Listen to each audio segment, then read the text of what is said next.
नमस्कार मित्रों, संत महात्म्य चैनल पर पुनः आपका स्वागत है। नवनाथ भक्ति सार के आरंभ के 11 अध्याय हम इस चैनल पर अपलोड कर चुके हैं। अध्याय 12 आरंभ करने से पहले हम कथा का पूर्व सार देखते हैं। अभी तक हमने देखा कि मच्छिंद्रनाथ एवं गोरक्षनाथ बद्रिकाश्रम पहुंचते हैं। वहां पर वे भगवान बद्रीनाथ की तपस्या करते हैं, जिससे प्रसन्न होकर भगवान बद्रीनाथ उन्हें आशीर्वाद देते हैं एवं ये कहते हैं कि मच्छिंद्र, तुम गोरक्ष को 12 वर्ष यहाँ पर तपस्या में बिठाओ, जिससे उसके द्वारा प्राप्त की गई सिद्धियां फलित होंगी। इस पर मच्छिंद्रनाथ सहमति प्रदान करते हुए गोरक्षनाथ को वहीं छोड़कर अपनी आगे की तीर्थ यात्रा हेतु निकल जाते हैं।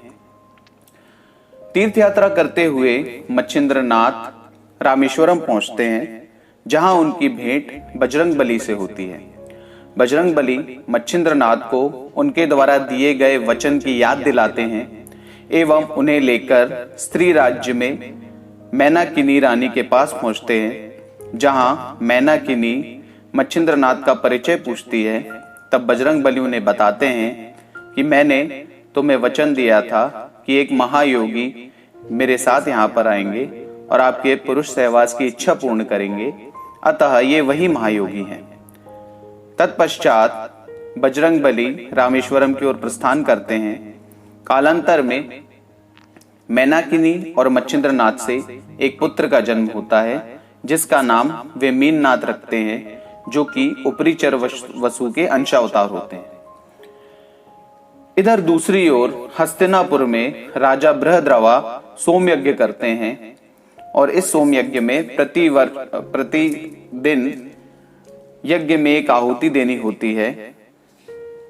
वर्ष के अंत में जब पूर्णाहुति होती है, उसी समय अग्निदेव वहां पर भस्म रूपी कामदेव को प्रसाद स्वरूप उस अग्निकुंड में दे देते हैं, जिस पर अंतरिक्ष नारायण संचार करते हैं एवं एक बालक का जन्म होता है। राजा उस बालक का नाम जालिंदर रखते हैं।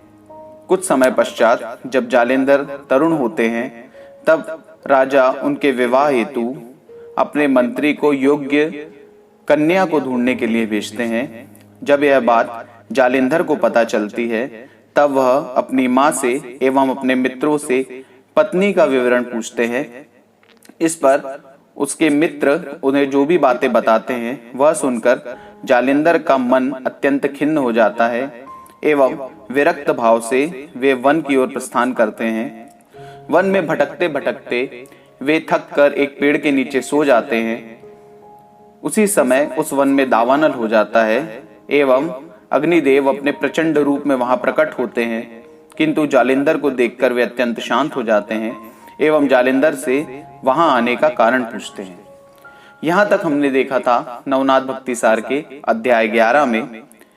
अध्याय 12 आरंभ करने से पूर्व आपसे पुनः निवेदन है कि हमारे इस चैनल को सब्सक्राइब अवश्य करें, साथ ही साथ बेल आइकन को भी दबा दें, ताकि हमारे जितने भी वीडियोस आएंगे उनकी नोटिफिकेशन आपको समय पर मिल जाए।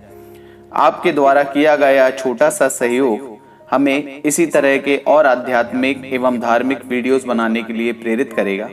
तो चलिए प्रारंभ करते हैं नवनाथ भक्ति सार का अध्याय 12। अग्निदेव ने जालिंदर को उनके जन्म का वृत्तांत सुनाया और कहा, हे पुत्र, मैं अग्निदेव सभी की इच्छा पूर्ण करता हूं एवं तुम्हें भी कुछ वर प्रदान करने की मेरी इच्छा है। अतः तुम्हारी कोई कामना हो तो निसंकोच मुझे बताओ। इस पर जालिंदर नाथ ने कहा, पिताश्री, मेरे मन में किसी भी प्रकार की कोई इच्छा नहीं है, किंतु मेरा यह जीवन सार्थक हो ऐसा कुछ कीजिए। अन्य लोगों की तरह केवल जन्म और मरण मुझे अस्वीकार्य है, अतः आपका पुत्र चिरंजीव रहे, कृपया ऐसा कुछ कीजिए। तब अपने पुत्र की जगत कल्याण करने की इच्छा को देखते हुए वे उसे दत्त प्रभु के पास ले गए। दत्त प्रभु ने उन दोनों का स्वागत किया एवं अग्निदेव से उनके आने का कारण पूछा। तब जालिंधर की ओर इंगित कर अग्निदेव ने कहा, हे प्रभु, ये जालिंधर मदन का ही अंश है। भगवान शंकर ने जब उसे मेरे हवाले किया तब उसे भस्म न कर मैंने अपने उदर में स्थान देकर उसका रक्षण किया। मेरे उदर में गर्भ में रहते हुए अंतरिक्ष नारायण ने उसमें प्रवेश किया। बृहद्रवा के यज्ञ में मैंने उस गर्भ को प्रसाद स्वरूप प्रदान किया। यही बालक जालिंधर नाम से राजा के पास बड़ा हुआ एवं उपनयन संस्कार के पश्चात राजगृह छोड़कर वन में चला गया, जहां मेरी इससे पुनः भेंट हुई। अब मैंने इसे आपकी शरण में छोड़ा है, अतः आप इस पर अनुग्रह कर इसे धन्य करें। यह सुनकर दत्त प्रभु बोले, मैं इसे स्वीकार करता हूं, परंतु इसे 12 वर्ष मेरे पास रहना होगा। दत्त प्रभु की इस बात को मान्यता प्रदान कर अग्निदेव ने वहां से प्रस्थान किया। तत्पश्चात 12 वर्ष तक जालिंधर दत्त प्रभु के पास रहे।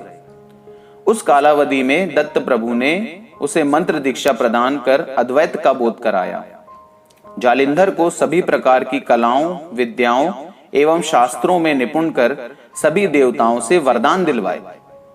तत्पश्चात जालिंधर को अग्निदेव को सौंपते हुए वे बोले, मैंने अपना कार्य कर दिया है, अब आप इसे देवताओं से भेंट कराने हेतु ले जाएं।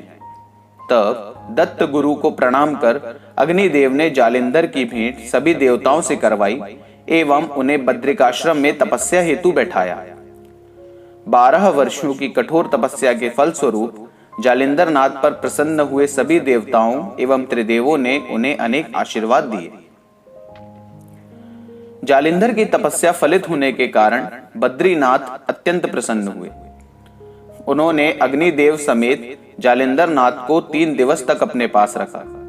तब जालिंधर को एक कार्य प्रदान करते हुए बोले, ब्रह्मदेव की कन्या सरस्वती जब 12 वर्ष की हुई तब उसका अप्रतिम सौंदर्य देखकर ब्रह्मदेव कामातुर हो गए। पिता की काम वासना को देखते हुए सरस्वती ने वहां से पलायन कर लिया। वासना से ग्रसित ब्रह्मदेव उसके पीछे भागे। भागते हुए उनका वीर्यपात हो गया, जो हिमालय के जंगल में विश्राम करती हुई एक महाकाय हथिनी के कान में जाकर गिरा, जिसमें प्रबुद्ध नारायण ने संचार किया। इस बात को कई युग बीत गए। वो हथिनी चिरंजीव होने के कारण आज भी जीवित है। जालिंधर, तुम उसे बाहर निकालो एवं अपना शिष्य बनाओ। कान से जन्म लेने के कारण उसका नाम कानिफनाथ रखो। तत्पश्चात बद्रीनाथ अग्निदेव एवं जालिंधर के साथ उस हथिनी के पास पहुंचे। जालिंधर नाथ ने उस हथिनी पर स्पर्शास्त्र एवं मोहनास्त्र का एक ही साथ प्रयोग कर उसे एक स्थान पर शांत खड़ा कर दिया एवं उस हथिनी के पास जाकर आवाहन देते हुए बोले, हे प्रबुद्ध, मैं तुम्हें ले जाने आया हूं एवं तुम्हारा नाम कानिफ रखा है, अतः अब विलंब न करते हुए कान से बाहर निकलो।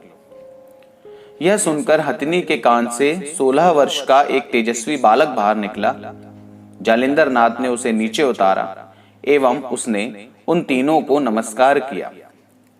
महादेव ने उस बालक को अपने हृदय से लगा लिया एवं जालिंधर नाथ ने उसे मंत्रोपदेश दिलवाया। तत्पश्चात वे सभी बद्रिकाश्रम पहुंचे। वहां अग्निदेव ने जालिंधर नाथ को यह कहकर कि दत्त प्रभु ने तुम्हें जो विद्याएं प्रदान की हैं वह तुम इस बालक को भी सिखाओ, स्वलोक की ओर प्रस्थान किया।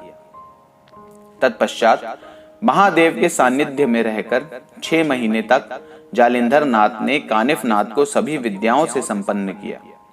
तत्पश्चात महादेव निर्देशानुसार जालिंधर नाथ ने सभी देवताओं का आवाहन कर उनसे विनती की, जिस प्रकार आपने मुझे वरदान दिए उसी प्रकार मेरे शिष्य कानिफ को भी अपने वरदान प्रदान कर कृतार्थ करें।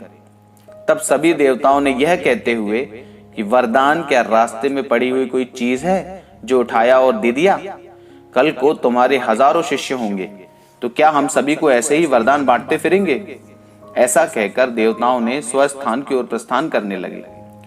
तब क्रोधित हुए जालिंधर नाथ ने उनसे युद्ध आरंभ कर दिया।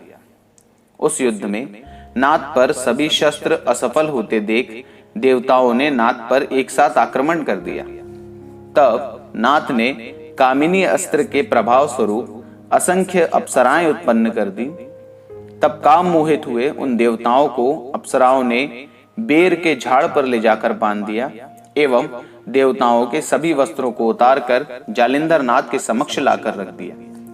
तब लज्जित हुए देवताओं को देखकर जालिंधर नाथ ने इशारे से कानिफ नाथ को उन देवताओं के वस्त्र पहनाने को कहा एवं विभक्तास्त्र का प्रयोग कर उन देवताओं को मुक्त किया। नाथ के सामर्थ्य को समझकर उन देवताओं ने कानिफ नाथ को वरदान संपन्न किया एवं जालिंधर नाथ को भी शाबरी विद्या में सहयोग का वचन देकर अपने अपने लोकों की ओर प्रस्थान किया। मित्रों, नवनाथ भक्ति सार का 12वां अध्याय यहीं पर समाप्त होता है। नमस्कार।